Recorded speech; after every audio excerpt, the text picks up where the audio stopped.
사랑하고 축복합니다. 10월 25일 금요일입니다. 오늘도 우리 예수님 더 사랑하는 복된 날 되시기를 축복합니다. 오늘 말씀 제목은 과거와 현재와 미래를 아는 성도라는 제목으로 함께 말씀 나눕니다. 오늘 말씀은 예레미야 애가 4장 1절에서 10절까지 말씀입니다. 말씀 봉독합니다. 슬프다 어찌 그리 금이 빛을 잇고 순금이 변질하였으며 성소의 돌들이 거리 어기마다 쏟아졌는고 순금에 비할 만큼 보배로운 시온의 아들들이 어찌 그리 토기장이가 만든 질 항아리 같이 여김이 되었는고 들깨들도 젖을 주어 그들의 새끼를 먹이나 딸 내 백성은 잔인하여 마치 광야의 타조 같도다.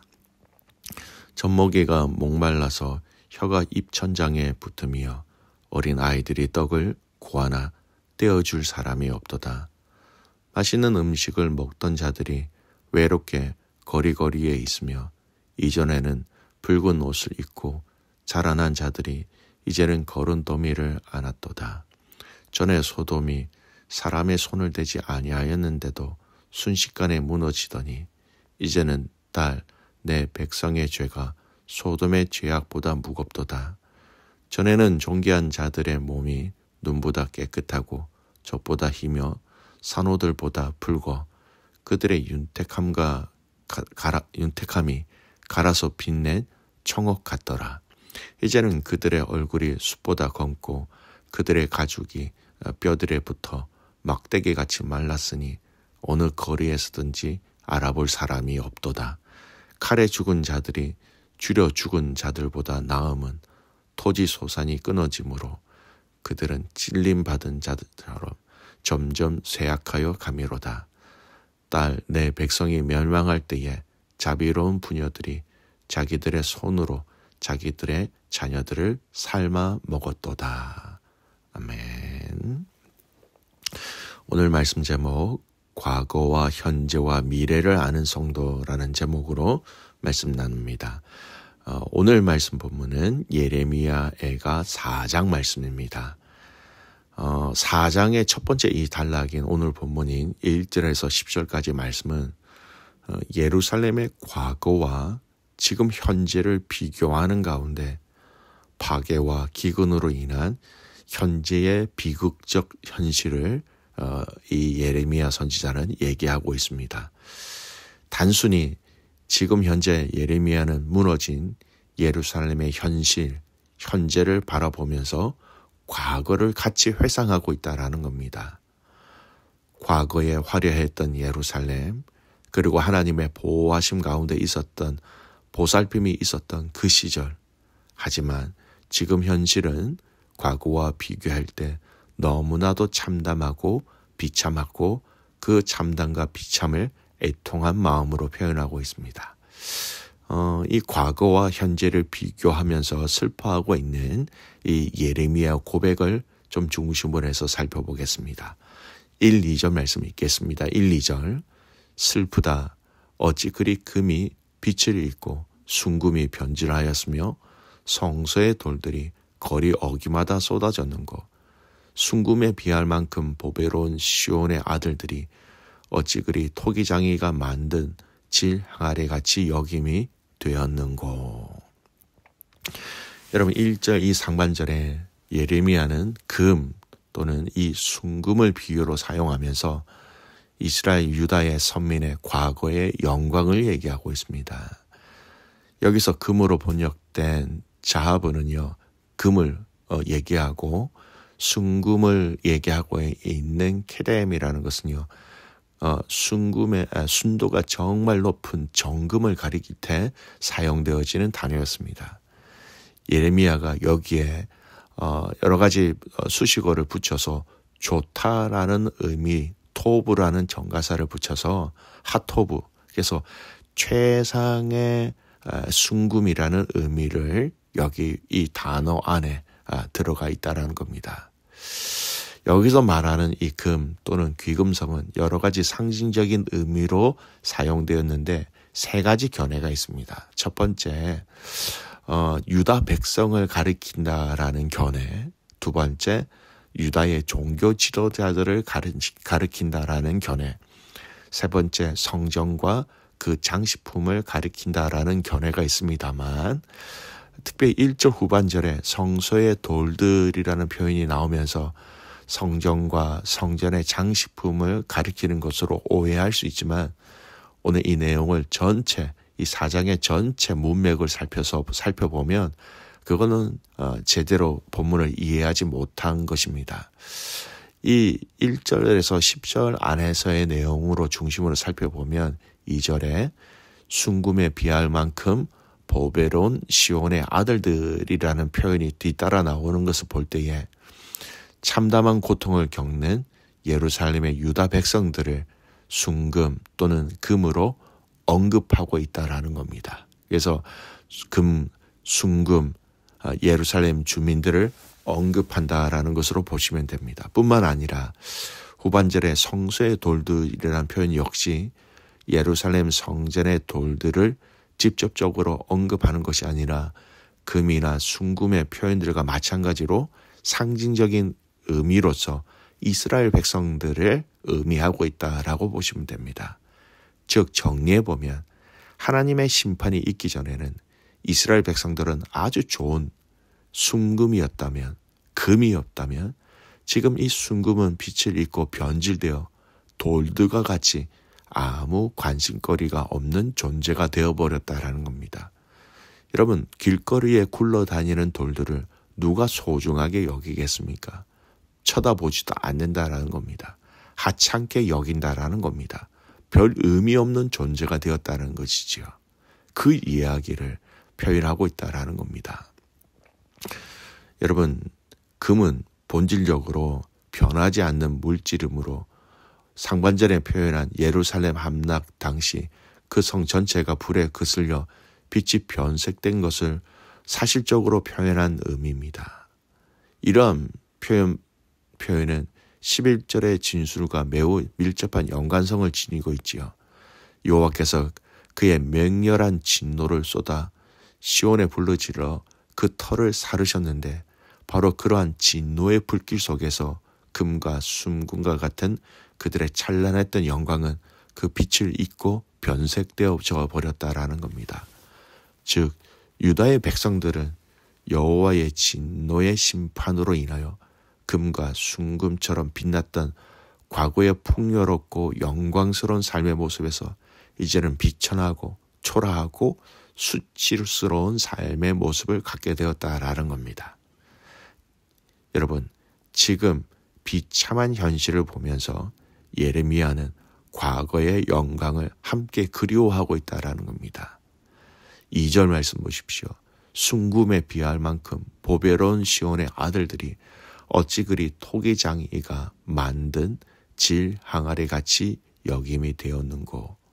여러분, 순금과 질 항아리, 이 흙으로 만든 질 항아리, 여러분 그 가치는 비교할 수 없죠. 그 아름답고 화려했고 고귀했던 과거의 유다 백성들의 그 신분과 지금 질 항아리가 깨어져도 그렇게 상관하지 않습니다. 그런 이스라엘 백성들의 현실의 고난과 비참한 처지를 대조하면서 과거의 그 영광이 지금 어디 갔는가, 지금 현실을 보면서 아파한다라는 겁니다. 여러분, 이것은 단순한 비유가 사실 아닙니다. 이스라엘에게 하나님께서 부여하신 지위를 나타내는 데 사용된 표현이기도 하다라는 겁니다. 선택되어진 백성의 구성원으로서 예루살렘의 모든 주민들과 더 나아가 유다의 모든 백성들은 순금같이 보배로운 자들로 취급되었던 것입니다. 그러나 이제는 예루살렘 멸망과 함께 그들은 흙으로 만든 보잘것없는 질 항아리같이 취급을 당하게 되었다라는 겁니다. 여러분, 이렇게 한탄하는 본문은요, 우리가 예레미야 말씀에 보면 예레미야 18, 19장에 예레미야가 한 비유를 통하여 하나님의 은혜를 갈망하고 있는 내용이 있습니다. 바로 우리가 잘 아는 토기장이 비유라는 것입니다. 유다의 죄악으로 인하여 토기장이가 그 만든 옹기를 깨뜨리는 것처럼 끔찍한 파멸의 심판이 예루살렘에게 임하게 될 것이다 라는 그 과거의 예언의 말씀대로 지금 이 백성은 산산이 깨진 질 항아리와 같은 신세가 된 것이다. 그걸 얘기하고 있는 것입니다. 사랑하는 성도 여러분, 오늘 저와 여러분은 우리의 과거와 현재를 잘 해석하고 바라볼 수 있어야 합니다. 이 말은 지금 현재 내가 하나님에 대해서 정확하게 잇대어져 있지 않으면 우리의 과거와 현재를 하나님의 시선으로 바라보고 이해할 수 없다라는 겁니다. 여러분, 과거의 나 자신을 하나님의 시선으로 아는 것이 얼마나 중요한지 모릅니다. 과거에 내게 베푸신 사랑을 아는 것, 과거에 나에게 베푸신 복을 아는 것, 그리고 과거의 나 자신의 죄악과 악함을 아는 것, 그리고 지금 현재 내가 하나님과 연결되어져 있을 때 그것을 알 수 있고 깨달을 수 있고 그것을 기억할 수 있다라는 겁니다. 그리고 오늘 본문은 아니지만 4장 안에서 예레미야는 이스라엘의 미래에 대해서도 이렇게 얘기하고 있습니다. 4장 22절 내일 말씀이죠. 딸 시온아, 네 죄악이 형벌이 다하였으니 주께서 다시는 너로 사로잡혀 가지 아니하게 하시리로다. 딸 에돔아, 주께서 내 죄악을 벌하시며 내 허물을 드러내시리로다. 이스라엘 유다의 미래와 에돔의 미래를 얘기하시는데 이 22절 전반전에 유다의 미래를 이렇게 얘기합니다. 딸 시온아, 네 죄악의 형벌이 다하였으니 주께서 다시는 너로 사로잡혀 가지 아니하게 하시리로다. 미래에 대해서 다시는 하나님이 이러한 일들이 일어나지 않도록 하실 것이다. 미래에 대해서 얘기하고 있다라는 겁니다. 성도 여러분, 우리 모두에게는 지나가 버린 과거가 있습니다. 그리고 오늘 현재를 살아가고 있지요. 그리고 얼마나 될지 모르지만 우리 모두 미래를 향하여 걸어가고 있습니다. 이러한 인생의 흐름을 바라보면서 우리는 중요한 영적 교훈을 발견하게 됩니다. 지금, 현재 내가 주님과 잇대어져 있어야 한다는 겁니다. 과거에 내가 은혜를 받고 감격하고 감사하는 그것 참으로 중요합니다. 그러나 그 과거가 정말 가치 있는 과거가 되기 위해서는 지금 현재 내가 하나님 앞에서 건강하게 잇대어져 있어야 하며 그 하나님과 잇대어짐은 결국 우리 삶의 미래에 대한 건강한 영적 도약을 맛보게 된다라는 것입니다. 과거, 현재, 미래.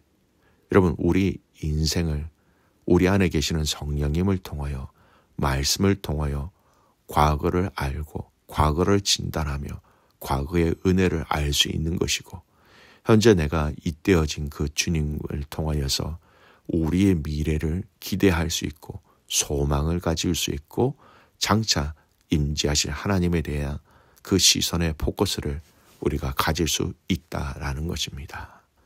오늘 예레미야는 지금 현실의 이 아픔 속에 과거를 알고 있었고 또 미래에 대한 소망을 가지고 있는 것처럼 오늘 이 하루, 오늘 우리에게 주신 이 현재 하나님과 깊이 잇대어지십시오.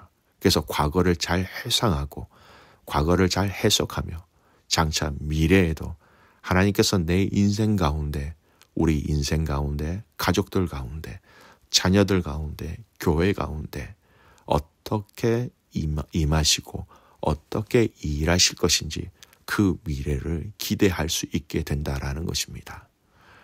오늘 이 하루 하나님과 깊이 잇대어지십시오. 하나님과 깊은 교제를 나누십시오. 하나님과 친밀함을 누리십시오. 그럴 때 우리의 과거와 우리의 미래를 또한 아름답게 건강하게 이해하고 기대하며 나아가게 된다라는 겁니다. 이 은혜가 여러분 안에 있기를 주님의 이름으로 축복합니다.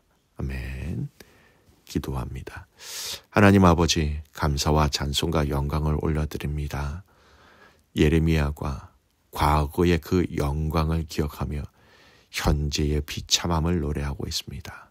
그러나 그 현재의 비참함 속에 예레미야는 미래를 향하여 다시 회복시킬 그 하나님에 대해서 기대하고 있는 말씀을 보았습니다.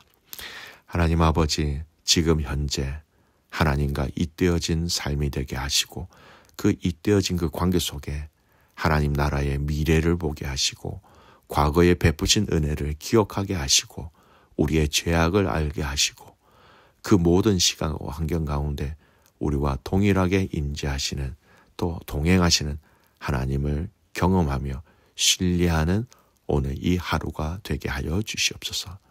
하루가 모여 한 주가 되고 한 주가 모여 한 달이 되고 한 달이 모여 1년이 되는 것처럼 오늘 이 하루 하나님과 잇대어짐으로 말미암아 영원히 주님이 오실 때까지 주님과 잇대어지는 복된 삶이 되기를 간절히 소원하옵고 살아서 역사하시는 예수 그리스도의 이름으로 감사하며 기도드리옵나이다.